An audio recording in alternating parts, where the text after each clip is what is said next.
Adventure 5 in His Last Bow by Sir Arthur Conan Doyle. Adventure 5. The Adventure of the Dying Detective. Mrs. Hudson, the landlady of Sherlock Holmes, was a long-suffering woman. Not only was her first-floor flat invaded at all hours by throngs of singular and often undesirable characters, but her remarkable lodger showed an eccentricity and irregularity in his life which must have sorely tried her patience.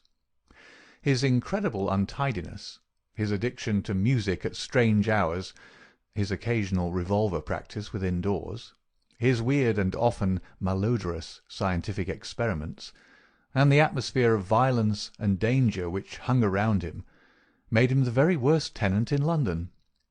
On the other hand, his payments were princely. I have no doubt that the house might have been purchased at the price which Holmes paid for his rooms during the years that I was with him. The landlady stood in the deepest awe of him, and never dared to interfere with him, however outrageous his proceedings might seem. She was fond of him, too, for he had a remarkable gentleness and courtesy in his dealings with women.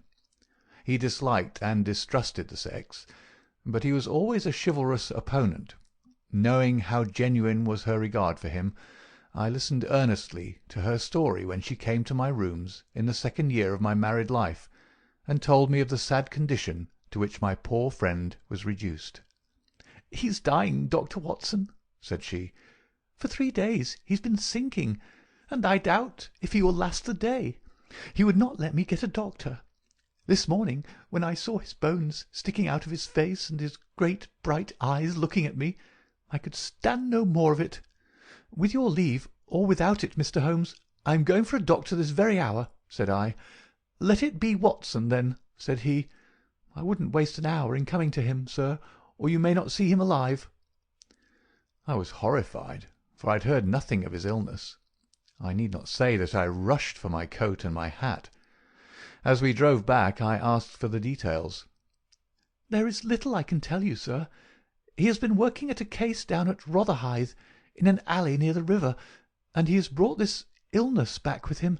He took to his bed on Wednesday afternoon, and has never moved since. For these 3 days neither food nor drink has passed his lips." "Good God! Why did you not call in a doctor?" "He wouldn't have it, sir. You know how masterful he is. I didn't dare to disobey him. But he's not long for this world, as you'll see for yourself the moment that you set eyes on him." He was indeed a deplorable spectacle. In the dim light of a foggy November day, the sick-room was a gloomy spot, but it was that gaunt, wasted face staring at me from the bed which sent a chill to my heart. His eyes had the brightness of fever. There was a hectic flush upon either cheek, and dark crusts clung to his lips. The thin hands upon the coverlet twitched incessantly. His voice was croaking and spasmodic. He laid listlessly as I entered the room, but the sight of me brought a gleam of recognition to his eyes. "Well, Watson, we seem to have fallen upon evil days," said he in a feeble voice, but with something of his old carelessness of manner. "My dear fellow," I cried, approaching him. "Stand back, stand right back," said he, with the sharp imperiousness which I had associated only with moments of crisis.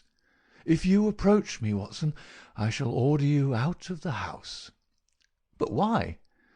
"Because it is my desire. Is that not enough?" Yes, Mrs. Hudson was right. He was more masterful than ever. It was pitiful, however, to see his exhaustion. "I only wish to help," I explained. "Exactly. You will help best by doing what you are told." "Certainly, Holmes." He relaxed the austerity of his manner. "You are not angry?" he asked, gasping for breath. Poor devil! How could I be angry when I saw him lying in such a plight before me? "It's for your own sake, Watson," he croaked. "For my sake?" "I know what is the matter with me. It is a coolie disease from Sumatra, a thing that the Dutch know more about than we, though they may have made little of it up to date. One thing only is certain. It is infallibly deadly, and it is horribly contagious." He spoke now with a feverish energy, the long hands twitching and jerking as he motioned me away.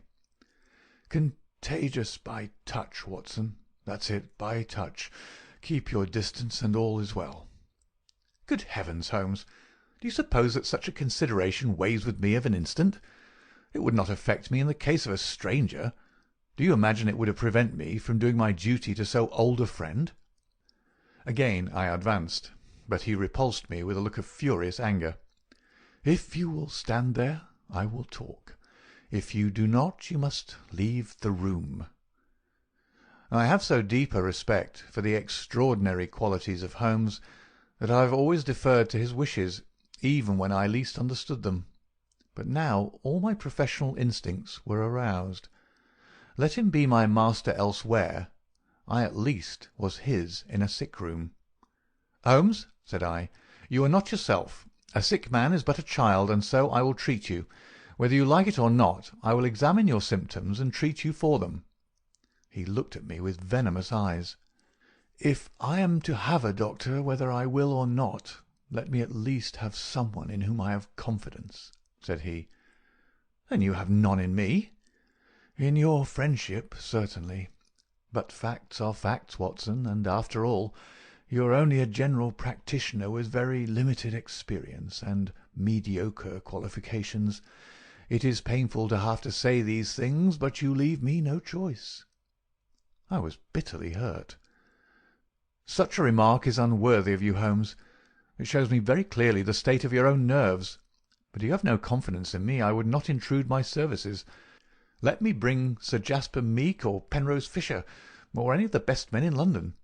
But someone you must have, and that is final.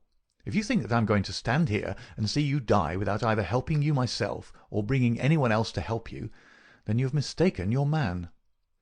"You mean well, Watson," said the sick man with something between a sob and a groan. "Shall I demonstrate your own ignorance? What do you know, pray, of Tapanuli fever? What do you know of the Black Formosa corruption?" "I have never heard of either." "There are many problems of disease, many strange pathological possibilities in the East, Watson." He paused after each sentence to collect his failing strength. "I have learned so much during some recent researches which have a medico-criminal aspect. It was in the course of them that I contracted this complaint. You can do nothing." "Possibly not. But I happen to know that Dr. Ainstree, the greatest living authority upon tropical disease, is now in London. All remonstrance is useless, Holmes. I am going this instant to fetch him." I turned resolutely to the door. Never have I had such a shock. In an instant, with a tiger spring, the dying man had intercepted me. I heard the sharp snap of a twisted key. The next moment he had staggered back to his bed, exhausted and panting after his one tremendous outflame of energy. "You won't take the key from me by force, Watson. I've got you, my friend. Here you are, and here you will stay until I will otherwise. But I'll humour you." All this in little gasps, with terrible struggles for breath between. "You've only my own good at heart. Of course I know that very well. You shall have your way, but give me time to get my strength. Not now, Watson, not now. It's 4 o'clock. At 6 you can go." "This is insanity, Holmes." "Only 2 hours, Watson. I promise you will go at 6. Are you content to wait?" "I seem to have no choice." "None in the world, Watson, thank you. I need no help in arranging the clothes. You will please keep your distance. Now, Watson, there is one other condition that I would make. You will seek help, not from the man you mention, but from the one that I choose." "By all means." "The first 3 sensible words that you have uttered since you entered this room, Watson. You will find some books over there. I am somewhat exhausted. I wonder how a battery feels when it pours electricity into a non-conductor. At 6, Watson, we resume our conversation." But it was destined to be resumed long before that hour, and in circumstances which give me a shock hardly second to that caused by his spring to the door. I had stood for some minutes looking at the silent figure in the bed. His face was almost covered by the clothes, and he appeared to be asleep. Then, unable to settle down to reading, I walked slowly round the room, examining the pictures of celebrated criminals with which every wall was adorned. Finally, in my aimless perambulation, I came to the mantelpiece. A litter of pipes, tobacco pouches, syringes, penknives, revolver cartridges, and other debris was scattered over it. In the midst of these was a small black and white ivory box with a sliding lid. It was a neat little thing, and I had stretched out my hand to examine it more closely when it was a dreadful cry that he gave, a yell which might have been heard down the street. My skin went cold and my hair bristled at that horrible scream. As I turned, I caught a glimpse of a convulsed face and frantic eyes. I stood paralysed with the little box in my hand. "Put it down, down, this instant, Watson! This instant, I pray!" His head sank back upon the pillow, and he gave a deep sigh of relief as I replaced the box upon the mantelpiece. "I hate to have my things touched, Watson. You know that I hate it. You fidget me beyond endurance. You, a doctor, you are enough to drive a patient into an asylum. Sit down, man, and let me have my rest." The incident left a most unpleasant impression upon my mind. The violent and causeless excitement, followed by this brutality of speech, so far removed from his usual suavity, showed me how deep was the disorganization of his mind.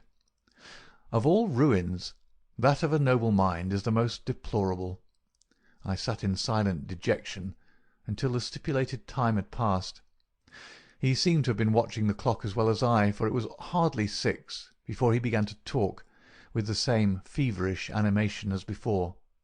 "Now, Watson," said he, "have you any change in your pocket?" "Yes." "Any silver?" "A good deal."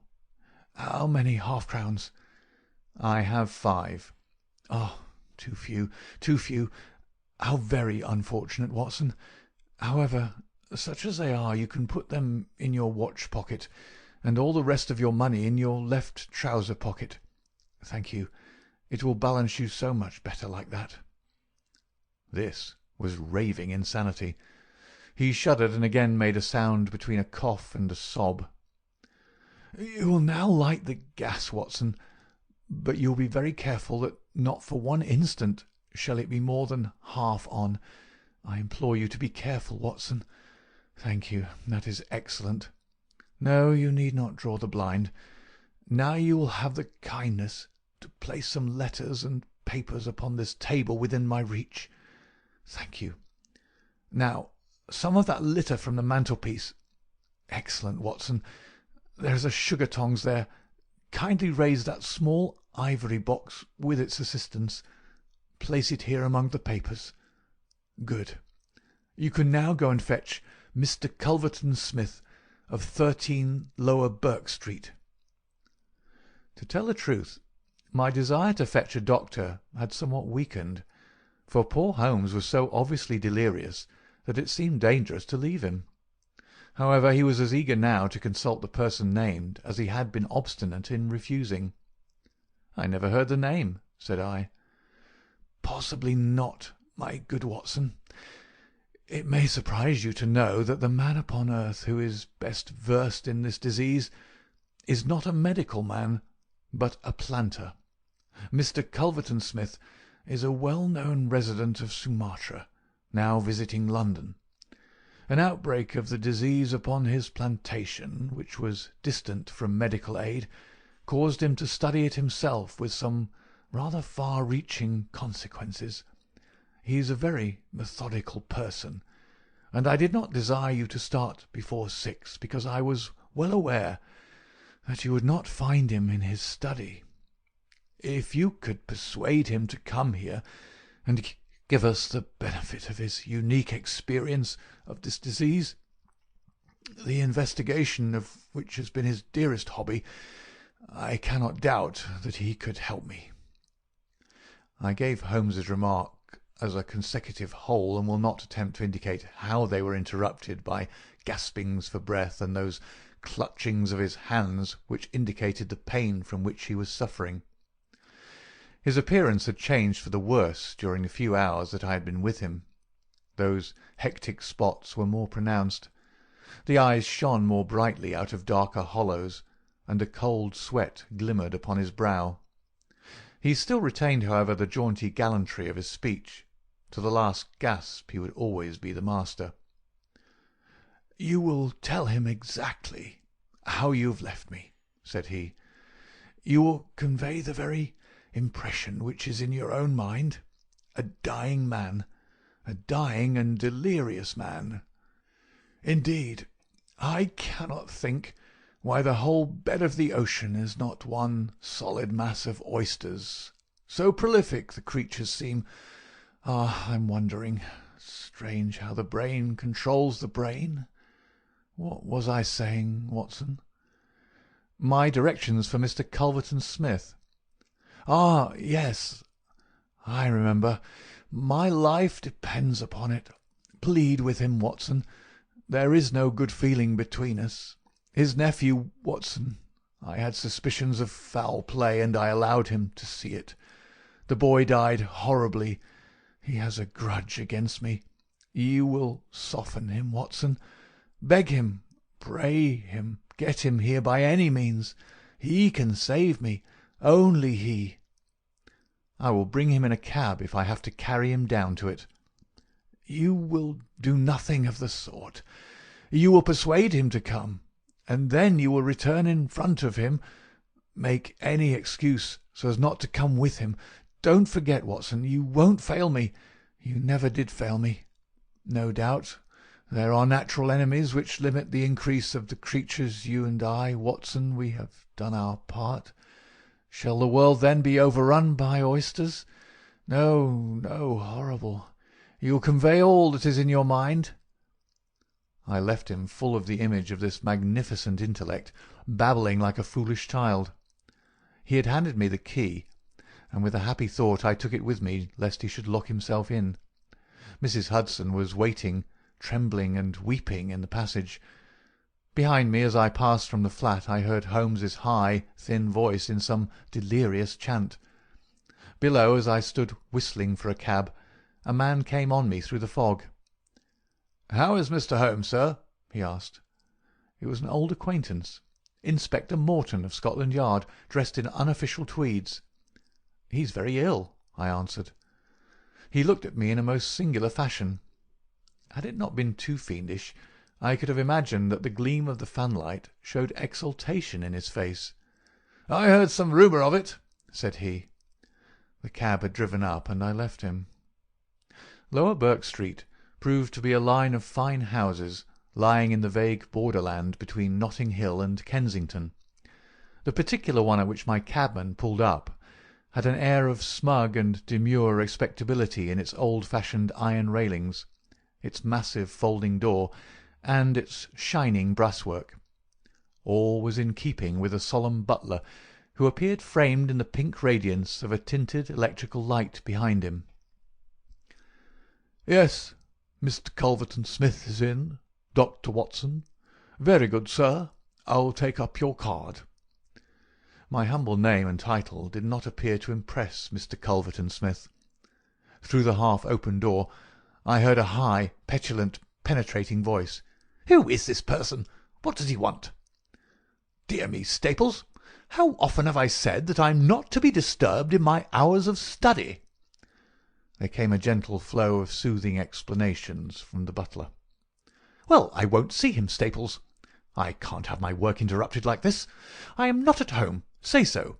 Tell him to come in the morning if he really must see me." Again the gentle murmur. "Well, well, give him that message. He can come in the morning, or he can stay away. My work must not be hindered." I thought of Holmes, tossing upon his bed of sickness and counting the minutes. perhaps until I could bring help to him. It was not a time to stand upon ceremony. His life depended upon my promptness. Before the apologetic butler had delivered his message, I had pushed past him and was in the room. With a shrill cry of anger, a man rose from a reclining chair beside the fire. I saw a great yellow face, coarse-grained and greasy, with heavy double chin and two sullen, menacing grey eyes which glared at me from under tufted and sandy brows. A high bald head had a small velvet smoking cap poised coquettishly upon one side of its pink curve. The skull was of enormous capacity, and yet as I looked down I saw to my amazement that the figure of the man was small and frail, twisted in the shoulders and back like one who has suffered from rickets in his childhood. "What's this?" he cried in a high screaming voice. "What is the meaning of this intrusion? Didn't I send you word that I would see you tomorrow morning?" "I am sorry," said I, "but the matter cannot be delayed. Mr. Sherlock Holmes—" The mention of my friend's name had an extraordinary effect upon the little man. The look of anger passed in an instant from his face. His features became tense and alert. "Have you come from Mr. Holmes?" he asked. "I've just left him." "What about Holmes? How is he?" "He is desperately ill. That's why I've come." The man motioned me to a chair and turned to resume his own. As he did so, I caught a glimpse of his face in the mirror over the mantelpiece. I could have sworn that it was set in a malicious and abominable smile. Yet I persuaded myself that it must have been some nervous contraction which I had surprised, for he turned to me an instant later with genuine concern upon his features. "I am sorry to hear this," said he. "I only know Mr. Holmes through some business dealings which we've had, but I have every respect for his talents and his character. He's an amateur of crime, as I am of disease. For him the villain, for me the microbe. There are my prisons," he continued, pointing to a row of bottles and jars which stood upon a side table. "Among those gelatin cultivations some of the very worst offenders in the world are now doing time." "It was on account of your special knowledge that Mr. Holmes desired to see you. He has a high opinion of you, and thought that you were the one man in London who could help him." The little man started, and the jaunty smoking cap slid to the floor. "Why?" he asked. "Why should Mr. Holmes think that? I could help him in his trouble." "Because of your knowledge of Eastern diseases." "But why should he think that this disease which he has contracted is Eastern?" "Because in some professional inquiry he's been working among Chinese sailors down in the docks." Mr. Culverton Smith smiled pleasantly and picked up his smoking cap. "Oh, that's it, is it?" said he. "I trust the matter is not so grave as you suppose. How long has he been ill?" "About 3 days." "Is he delirious?" "Occasionally." "Tut, tut! This sounds serious. It would be inhuman not to answer his call. I very much resent any interruption to my work, Dr. Watson, but this case is certainly exceptional. I will come with you at once." I remembered Holmes's injunction. "I have another appointment," said I. "Very good. I will go alone. I have a note of Mr. Holmes's address. You can rely upon my being there within half an hour at most." It was with a sinking heart that I re-entered Holmes's bedroom. For all that I knew, the worst might have happened in my absence. To my enormous relief, he had improved greatly in the interval. His appearance was as ghastly as ever, but all trace of delirium had left him, and he spoke in a feeble voice, it is true, but with even more than his usual crispness and lucidity. "Well, did you see him, Watson?" "Yes, he is coming." "Admirable, Watson, admirable. You are the best of messengers."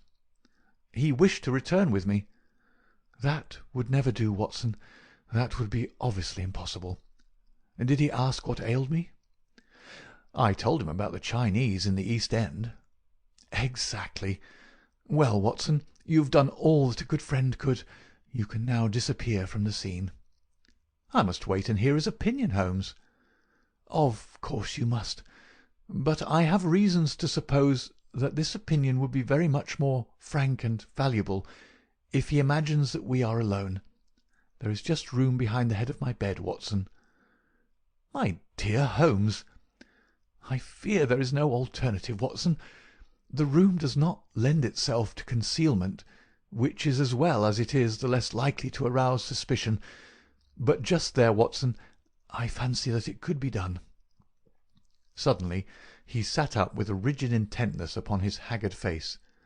"There are the wheels, Watson. Quick, man, if you love me. And don't budge, whatever happens. Whatever happens, do you hear?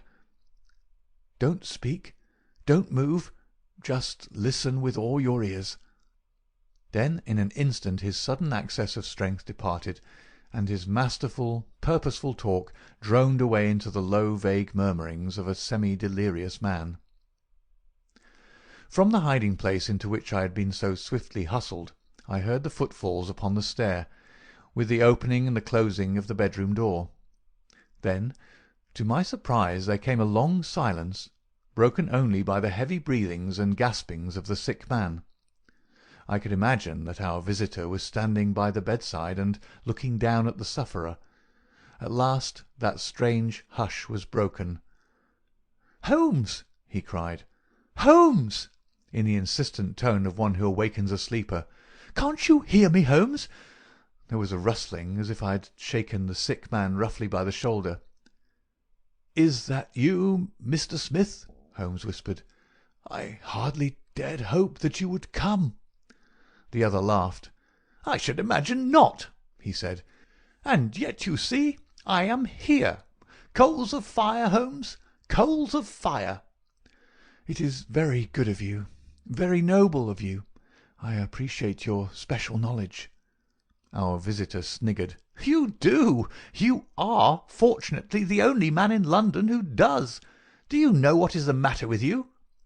"The same," said Holmes. "Ah! You recognise the symptoms?" "Only too well." "Well, I shouldn't be surprised, Holmes. I shouldn't be surprised if it were the same.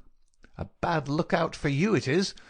Poor Victor was a dead man on the 4th day. A strong, hearty young fellow.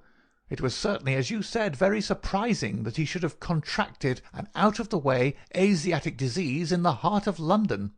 A disease, too, of which I had made such a very special study. Singular coincidence, Holmes. Very smart of you to notice it, but rather uncharitable to suggest that it was cause and effect." "I knew that you did it." "Oh, you did you? Well, you couldn't prove it anyhow. But what do you think of yourself, spreading reports about me like that, and then crawling to me for help the moment you're in trouble? What sort of a game is that, eh?" I heard the rasping, laboured breathing of the sick man. "Give me the water," he gasped. "You're precious near your end, my friend, but I don't want you to go till I have had a word with you. That's why I give you water. There, don't slop it about. That's right. Can you understand what I say?" Holmes groaned. "Do what you can for me. Let bygones be bygones," he whispered. "I'll put the words out of my head. I swear I will. Only cure me, and I'll forget it." "Forget what?" "Well, about Victor Savage's death. You as good as admitted just now that you had done it. I'll forget it." "You can forget it or remember it, just as you like. I don't see you in the witness-box. Ha! Quite another shaped box, my good Holmes, I assure you. It matters nothing to me that you should know how my nephew died. It's not him we're talking about, it's you." "Yes, yes." "The fellow who came for me, I've forgotten his name, said that you contracted it down in the East End among the sailors." "I could only account for it so." "You are proud of your brains, Holmes, are you not? Think yourself smart, don't you? You came across someone who is smarter this time. Now cast your mind back, Holmes. Can you think of no other way you could have got this thing?" "I can't think. My mind is gone. For heaven's sake, help me." "Yes, I will help you. I'll help you to understand just where you are and how you got there. I'd like you to know before you die." "Give me something to ease my pain." "Painful, is it? Yes, the coolies used to do some squealing towards the end. Takes you as cramp, I fancy." "Yes, it is cramp." "Well, you can hear what I say, anyhow. Listen now. Can you remember any unusual incident in your life just about the time your symptoms began?" No, nothing." "Think again." "I'm too ill to think." "Well, then, I'll help you. Did anything come by post?" "By post? A box, by chance?" I'm fainting. I'm gone." "Listen, Holmes." There was a sound as if he was shaking the dying man, and it was all that I could do to hold myself quiet in my hiding-place. "You must hear me. You shall hear me. Do you remember a box? An ivory box. It came on Wednesday. You opened it. Do you remember?" Yes, I opened it. There was a sharp spring inside it. Some joke." "It was no joke, as you will find to your cost. You fool! You would have had it, and you've got it. Who asked you to cross my path? If you'd left me alone, I would not have hurt you." "I remember," Holmes gasped. "The spring. It drew blood. This box. This on the table." "The very one, by George! And it may as well leave the room in my pocket. There goes your last shred of evidence. But you have the truth now, Holmes, and you can die with the knowledge that I killed you. You knew too much of the fate of Victor Savage, so I've sent you to share it. You're very near your end, Holmes. I'll sit here and I'll watch you die." Holmes's voice had sunk to an almost inaudible whisper. "What is that?" said Smith. "Turn up the gas? Ah, the shadows begin to fall, do they? Yes, I'll turn it up, that I may see you the better." He crossed the room, and the light suddenly brightened. "Is there any other little service that I can do you, my friend?" "A match and a cigarette." I nearly called out in my joy and my amazement. He was speaking in his natural voice, a little weak perhaps, but the very voice I knew. There was a long pause, and I felt that Culverton Smith was standing in silent amazement, looking down at his companion. "What's the meaning of this?" I heard him say at last in a dry, rasping tone.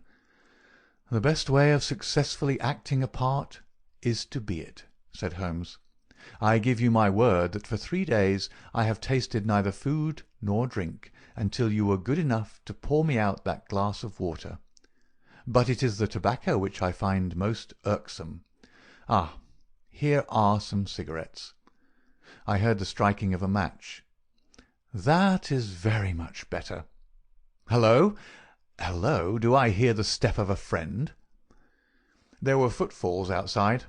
The door opened, and Inspector Morton appeared. "All is in order, and this is your man," said Holmes. The officer gave the usual cautions. "I arrest you on the charge of the murder of one Victor Savage," he concluded. "And you might add of the attempted murder of one Sherlock Holmes," remarked my friend with a chuckle. "To save an invalid trouble, Inspector, Mr. Culverton Smith was good enough to give our signal by turning up the gas. By the way, the prisoner has a small box in the right-hand pocket of his coat which it would be as well to remove. Thank you. I would handle it gingerly if I were you. Put it down here. It may play a part in the trial." There was a sudden rush and a scuffle, followed by the clash of iron and a cry of pain. "You'll only get yourself hurt," said the inspector. "Stand still with you." There was a clicking of the closing handcuffs. "A nice trap!" cried the high, snarling voice. "It'll bring you into the dock, Holmes, not me. He asked me to come here to cure him. I was sorry for him, and I came. Now he will pretend, no doubt, that I have said anything which he may invent, which will corroborate his insane suspicions. You can lie as you like, Mr. Holmes. My word is always as good as yours." "Good heavens!" cried Holmes. "I had totally forgotten him. My dear Watson, I owe you 1,000 apologies. To think that I should have overlooked you. I need not introduce you to Mr. Culverton's smith, since I understand that you met somewhat earlier in the evening. Have you the cab below? I will follow you when I am dressed, for I may be of some use at the station." "I never needed it more," said Holmes, as he refreshed himself with a glass of claret and some biscuits in the intervals of his toilet. "However, as you know, my habits are irregular, and such a feat means less to me than to most men. It was very essential that I should impress Mrs. Hudson with the reality of my condition, since she was to convey it to you, and you in turn to him. You won't be offended, Watson. You will realize that among your many talents dissimulation finds no place, and that if you had shared my secret you would never have been able to impress Smith with the urgent necessity of his presence, which was the vital point of the whole scheme. Knowing his vindictive nature, I was perfectly certain that he would come to look upon his handiwork. But your appearance, Holmes, your ghastly face!" 3 days of absolute fast does not improve one's beauty, Watson. For the rest, there is nothing which a sponge may not cure.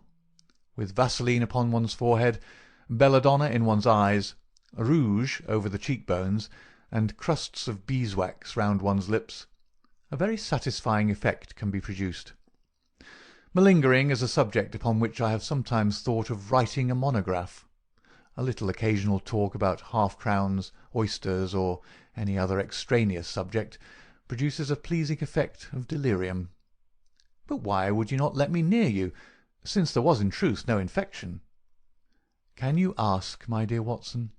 Do you imagine that I have no respect for your medical talents? Could I fancy that your astute judgment would pass a dying man who, however weak, had no rise of pulse or temperature? At 4 yards I could deceive you. If I failed to do so, who would bring Mr. Smith within my grasp? No, Watson, I would not touch that box. You can just see if you look at it sideways where the sharp spring like a viper's tooth emerges as you open it. I dare say it was by some such device that poor Savage, who stood between this monster and a reversion, was done to death. My correspondence, however, is, as you know, a varied one, and I am somewhat upon my guard against any packages which reach me. It was clear to me, however, that by pretending that he had really succeeded in his design, I might surprise a confession. That pretence I have carried out with the thoroughness of the true artist. Thank you, Watson. You must help me on with my coat. When we have finished at the police station, I think that something nutritious at Simpson's would not be out of place. End of The Adventure of the Dying Detective.